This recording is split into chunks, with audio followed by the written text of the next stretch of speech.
Hello everyone, I'm sorry I don't have time for a proper intro today. The alarms are sounding, the military is going crazy, and people are freaking out. It appears that the Cold War is finally heating up. God, I did not really need this today. I had stuff on the stove, I forgot to set the VCR, and, well, the wife doesn't look too... Oh, shit! Oh no, the bombs are dropping, everybody, and it looks like we're gonna have to go underground into Vault 111. This is not looking good, and, well, roll the intro.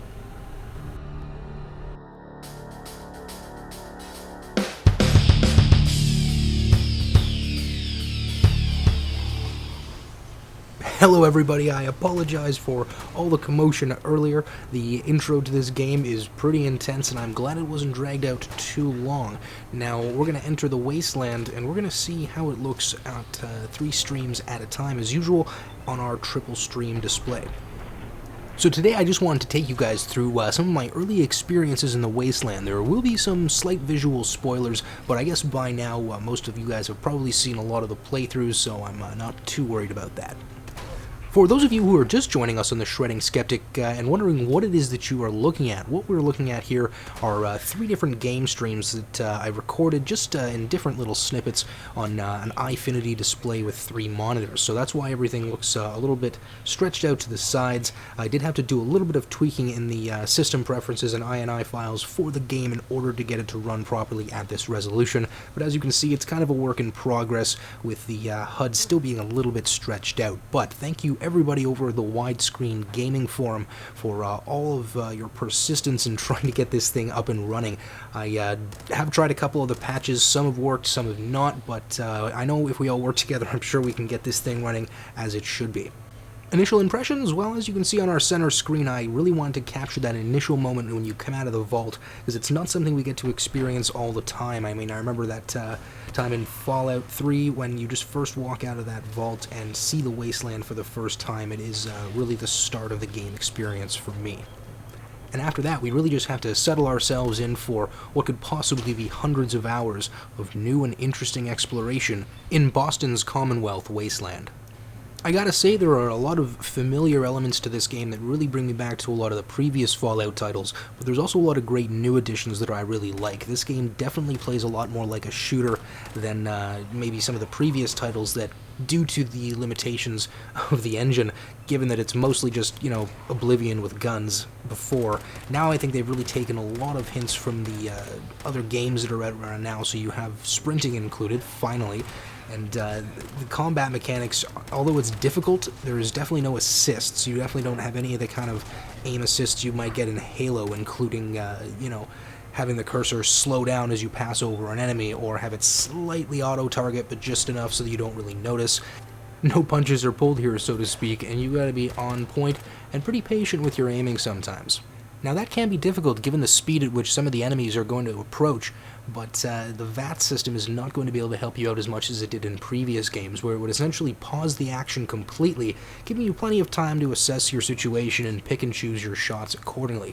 This basically just slows VATs down, or slows time down to a very slow degree, so the action doesn't really stop, and you still gotta be on your toes if you have a super mutant bearing down on you. There are still some minor technical issues that I think need to be overcome, including some of the frame rate dips we see when you're facing a city.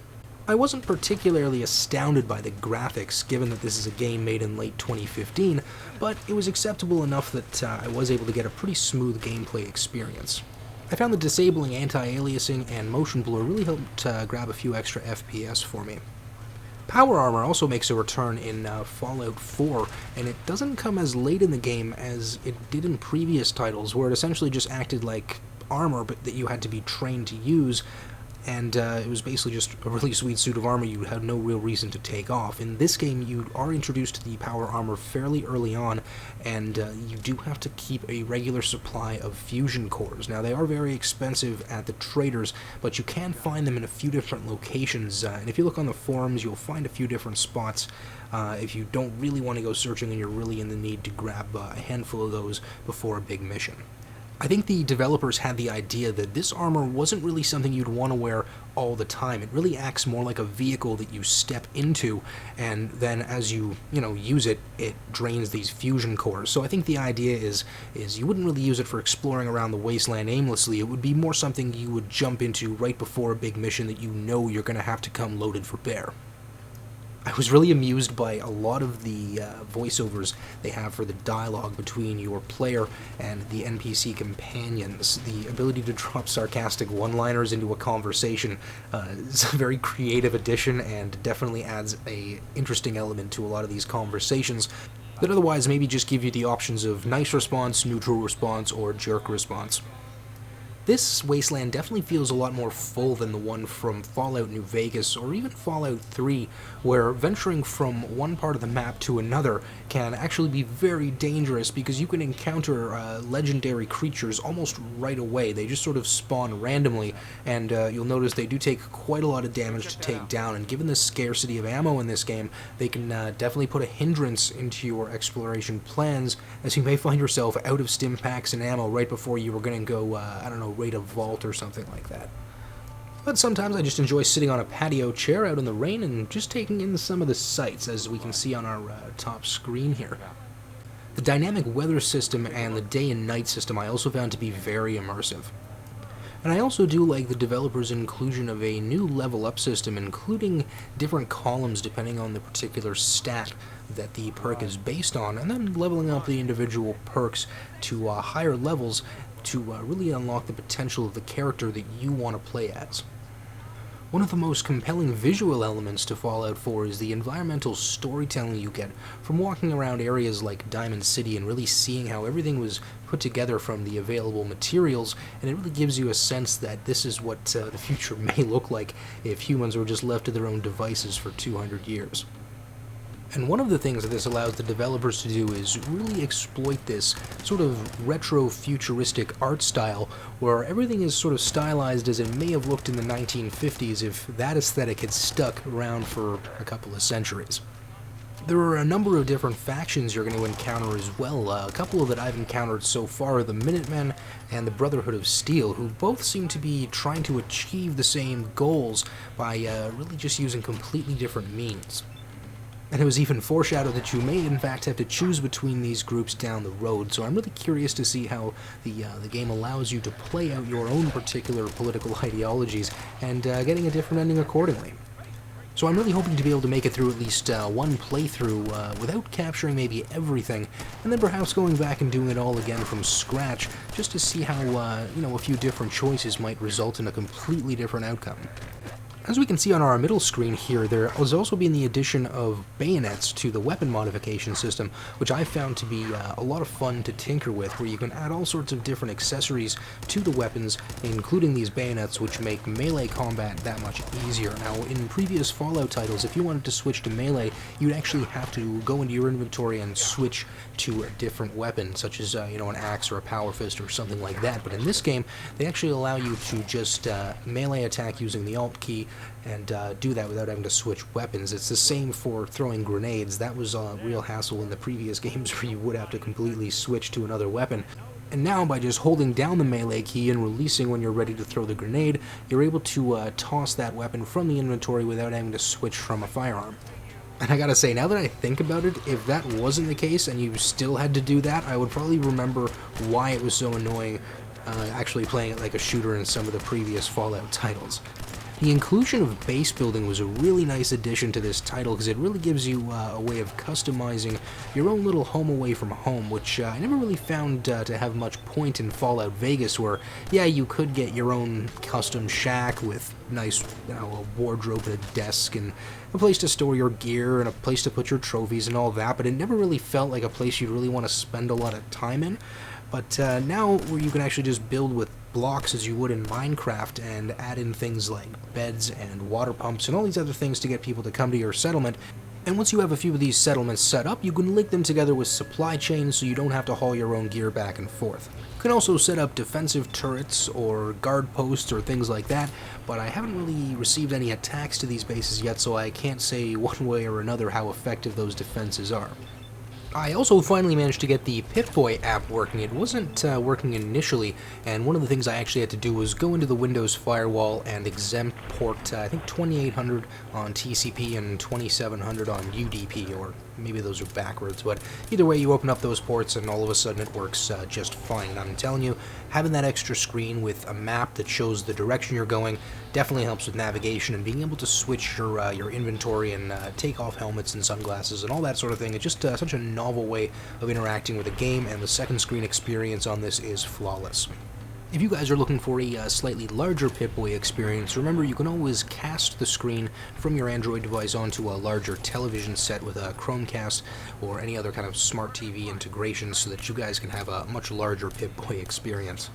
So, some other tips for exploring the Wasteland. First up, I'd say save as often as you can, because trust me, if you've just gone through a huge vault or other sort of dungeon-like environment, only to reach the end and be defeated, and you haven't saved through that entire time, you're going back all the way to the beginning where that autosave was, and you're doing the whole thing again. And with a game that's so focused on, kind of leveling up and progression and things like this, having to repeat areas can be very frustrating. Also, keep an eye on that health bar, especially if you're going to be encountering enemies that have any kind of poisoning damage. I can't count the number of times where I've just been venturing across the wasteland only to be defeated by a giant mosquito or bee or something like that. If you guys do want to save some of your stim packs and food items, a great way of getting a free healing in any of these environments is to find any sort of a bed you can sleep in, and I'd almost forgotten about this, and it is kind of an amusing element to the game where if, we were all going to go raid a dungeon, and I was just like, guys, I'm just going to go take a nap in this gross bloody sleeping bag over here for a minute, I'm going to feel better in like an hour, I swear. And yeah, you get fully healed, except for any radiation damage you may have suffered, which is incorporated a little bit differently in Fallout 4, where rather than it giving you specific detriments to your attributes, it'll actually just sort of cap off the max health that you can regenerate, so it's always good to try to keep your rads at a minimum. One of the other elements that has been banished from Fallout 4 is weapon condition, so if you have a weapon, it doesn't degrade, which is amazing, because I really hated that about Fallout Vegas, because, I guess honestly all the developers really wanted to do was give you something to do with all those, weapons that were just lying around that you had nothing to do with.